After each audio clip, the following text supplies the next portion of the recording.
প্রধানমন্ত্রী হিসেবে শপথ নেওয়ার প্রথম দিনই একের পর এক চমক দেখাচ্ছেন তারেক রহমান। এরই মধ্যে পার হয়েছে ৭ কার্যদিবস। তবে প্রতিটি দিন ছিল বিএনপি সরকার ও দেশবাসীর জন্য বেশ গৌরবের। অল্প কিছু দিনেই নজিরবিহীন ইতিবাচক কিছু সিদ্ধান্ত নিয়েছেন প্রধানমন্ত্রী তারেক রহমান। এ ধারা অব্যাহত থাকলে বিএনপি সরকারের পুরো মেয়াদটি হতে পারে নতুন এক ইতিহাস। ১৭ ফেব্রুয়ারি প্রধানমন্ত্রী হিসেবে শপথ নেওয়ার পর তিনি সরকারি গাড়ি পরিহার করেন। প্রধানমন্ত্রী তারেক রহমান ব্যক্তিগত গাড়ি ব্যবহারের সিদ্ধান্ত নেন।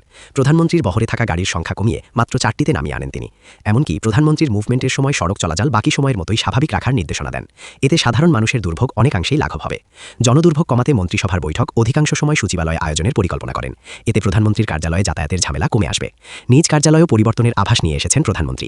তিনি নিয়মিত সকাল ৯টায় অফিসে আসছেন এবং অন্যদের সময়ানুবর্তিতা লক্ষ্য করছেন। শনিবার বন্ধের দিনও কাজ করছেন তিনি।